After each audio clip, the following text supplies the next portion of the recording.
Al ser humano le encanta forzar los límites de nuestro sistema de equilibrio, como en el caso de los acróbatas. Por esto, es un reto para nosotros ubicarnos espacialmente a cada momento. Para ello, el sistema vestibular nos proporciona orientación respecto a la gravedad y nos ayuda a mantener el equilibrio. A veces mantenerse de pie puede llegar a ser un verdadero desafío. Moverse con dos piernas implica saber qué está haciendo cada centímetro de nuestro cuerpo en cada instante. Por ello, caminar se ha convertido en toda una hazaña.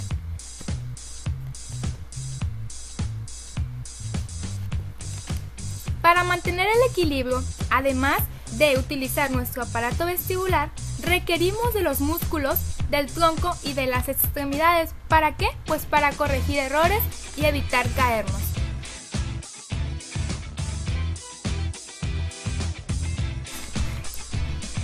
Nacemos sin capacidad alguna para mantenernos de pie. Tienen que pasar unos años para que el cerebro y las extremidades se coordinen de tal forma que el movernos sea de una manera natural y rápida. Sin embargo, es algo tan complejo que el más mínimo cambio puede llegar a alterar todo este proceso.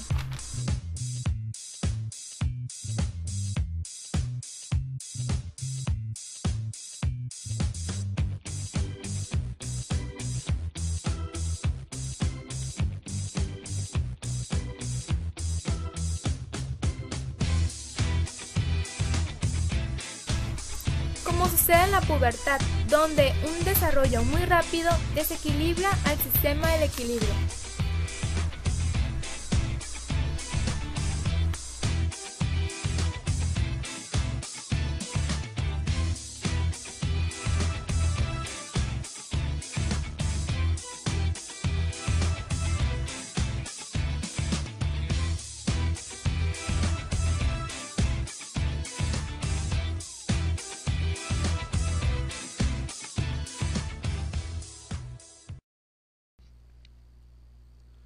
El oído es un conjunto de estructuras divididas en tres regiones: oído externo, oído medio y oído interno.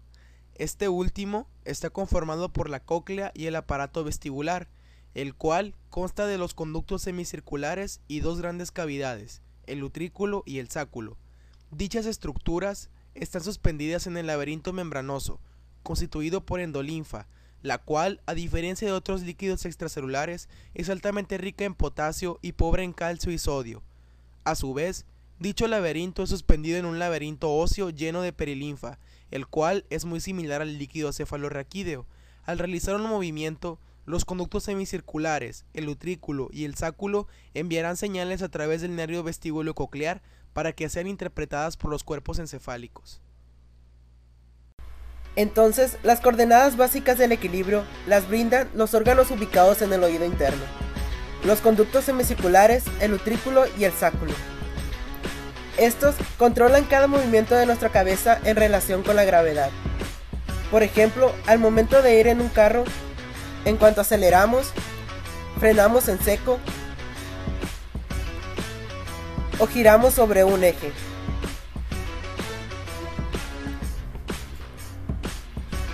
Los conductos del oído interno están llenos de una gran cantidad de células pilosas movidas por la endolinfa del mismo.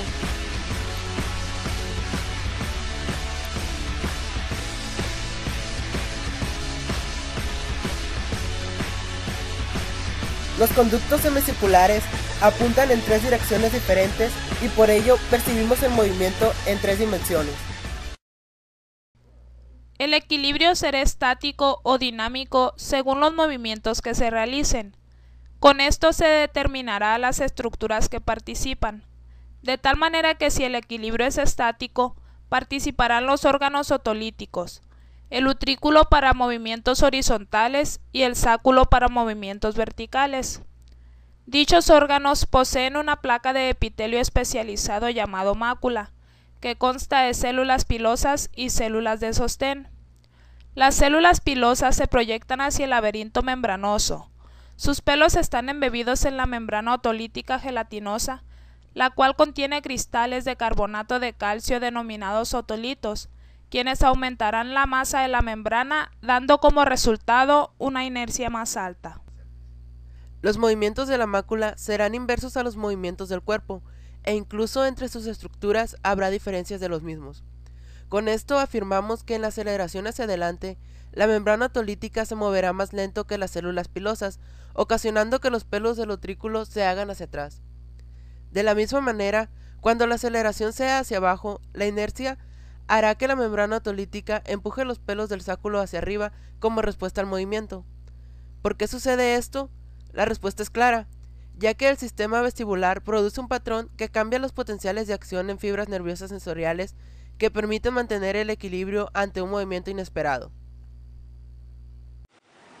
Ahora pasaremos a hacer un experimento. Esta maleta está vacía y la llenaremos con un peso aproximado de 12 kilogramos. Lo que haremos será poner a 2 individuos a tomar la maleta y recorrer el escenario con ella. Después vamos a pasar a demostrar cómo los conductos semicirculares anticipan los movimientos basados en un peso que queda en la memoria.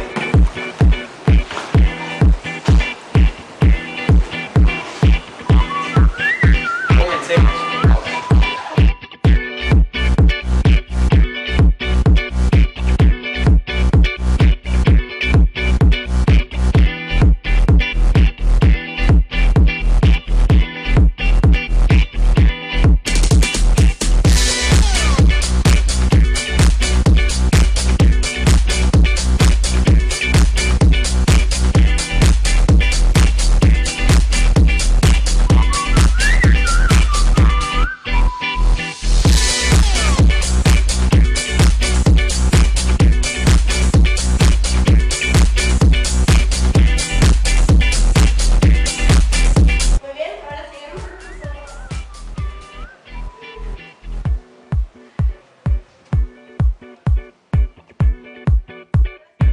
Ahora procederemos con la segunda etapa del experimento.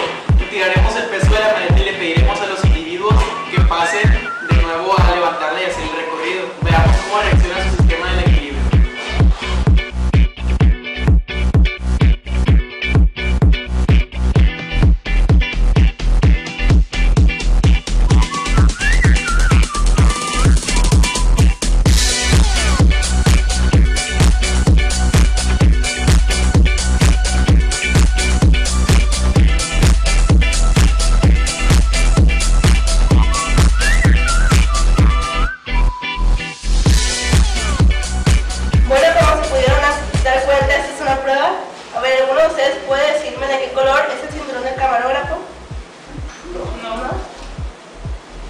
Vamos a repetirlo y ahora sí pongan atención. Vamos, dime primero, Alexa. ¿Yo primero? Sí. Peter, espera aquí. ¿Voy a hacer lo mismo? Sí, vas a hacer lo mismo. ¿Las 3 veces igual? Vas a repetir lo mismo que hiciste anteriormente. Como no se han enterado del cambio, automáticamente se predisponen a tomar una maleta pesada. Se tambalean, pero no llegan a caerse. Sorprendentemente, se ocupa solo una fracción de segundo para que nuestro sistema del equilibrio se dé cuenta de que algo está mal, arreglándolo y manteniéndonos erguidos. Y lo mismo sucede con el sujeto número 2. Por su parte, en el equilibrio dinámico estarán implicados los canales semicirculares, quienes en su interior contienen una extensión del laberinto membranoso conocidos como conductos semicirculares, los cuales presentan en su base una tumefacción conocidos como ampolla, formada por la cresta ampular, que es donde se encuentran las células pilosas sensoriales. La cúpula, que es una membrana gelatinosa donde se encuentran embebidas las prolongaciones de dichas células. La endolinfa suspendida en los canales proporcionará la inercia opuesta como reacción a los movimientos de aceleración producidos.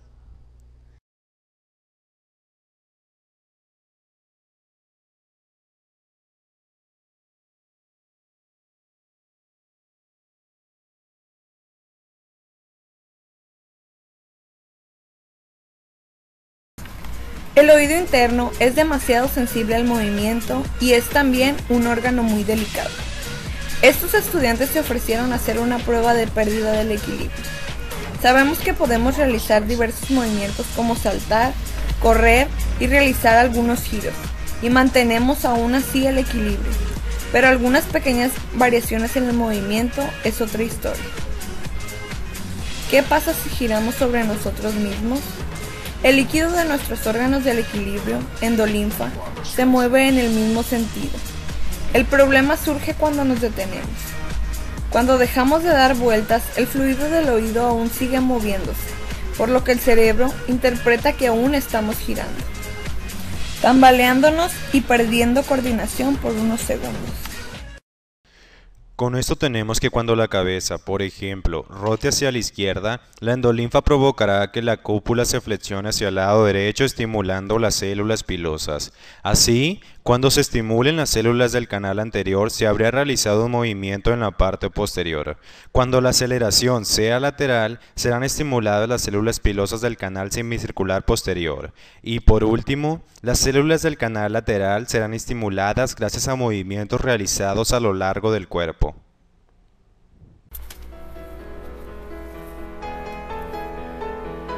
A través del oído interno y el resto del cuerpo, constantemente vamos realizando minuciosos ajustes musculares. Pero hay otro elemento fundamental en el sistema del equilibrio. Este elemento es la vista. La vista nos permite ubicarnos en el espacio y en el tiempo. De esta forma, somos capaces de coordinar los movimientos de manera exitosa.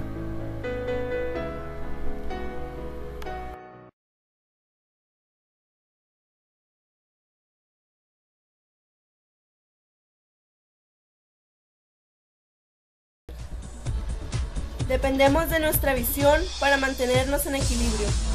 Pararse con una sola pierna es complicado, pero con los ojos abiertos puede conseguirse durante un rato.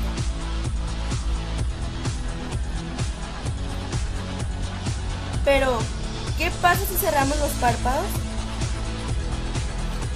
Nos damos cuenta enseguida en qué medida nos mantiene la visión en pie. Cuando los estereocilios se mueven en sentido opuesto al sinocilio, se abren canales de potasio para que estos salgan y se realice una hiperpolarización. Por el contrario, cuando los estereocilios se mueven en el mismo sentido al sinocilio, más canales de potasio se abren, lo que permite que dichos iones entren, provocando una despolarización de la célula. De este modo se activará una vesícula transmisora que estimulará las dendritas neuronales de nervio vestibular, enviando un impulso que más tarde viajará por la vía principal.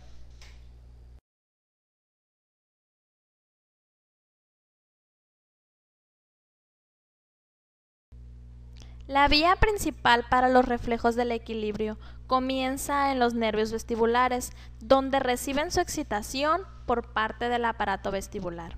Se van hacia el núcleo vestibular, donde pasan al cerebelo. Del cerebelo pasan hacia el núcleo reticular, donde descienden por la médula a través del fascículo vestíbulo-espinal y el fascículo retículo-espinal, para así pasar hacia los músculos que dan el equilibrio.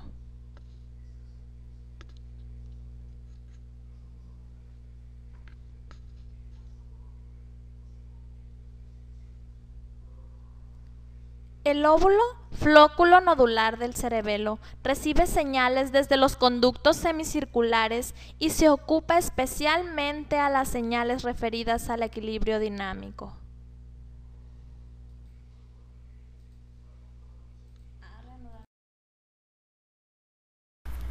Cuando las señales del equilibrio se alteran o llegan con retardo son muchos los factores que intervienen.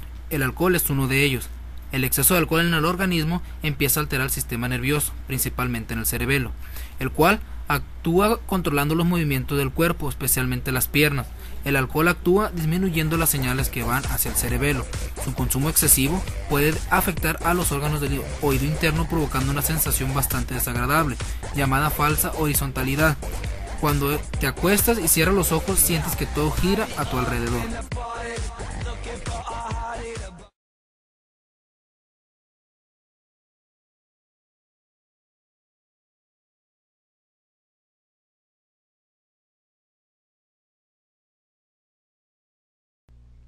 Pocas veces nace un bebé sin las estructuras cerebrales por encima de la región mesencefálica. Este cuadro se denomina anencefalia. Algunos de ellos se han mantenido vivos durante muchos meses. Sus capacidades les permiten efectuar algunos movimientos estereotipados para alimentarse, como mamar, expulsar la comida desagradable por la boca y llevarse las manos a ella para chuparse los dedos. Además, pueden bostezar y estirarse, saben llorar y seguir los objetos con movimientos de los ojos y de la cabeza. Asimismo, si se aplica una presión sobre las partes anterosuperiores de sus piernas, se incorporan hasta quedarse sentados. Está claro que la integración de muchas de las funciones motoras estereotipadas del ser humano tienen lugar en el tronco del encéfalo.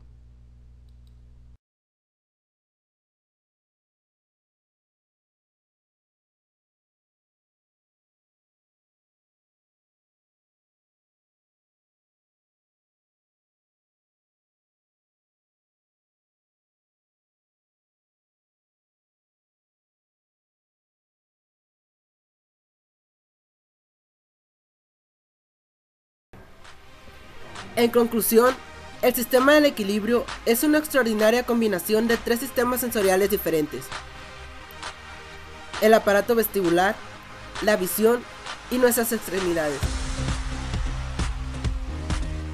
Cuando trabajan en conjunto y de manera coordinada, conseguimos mantenernos de pie en situaciones extremas. Debido a que la mayoría del tiempo trabajamos al límite con nuestro sistema del equilibrio, cualquier pequeña alteración que tengamos en él puede mandarnos directos al suelo.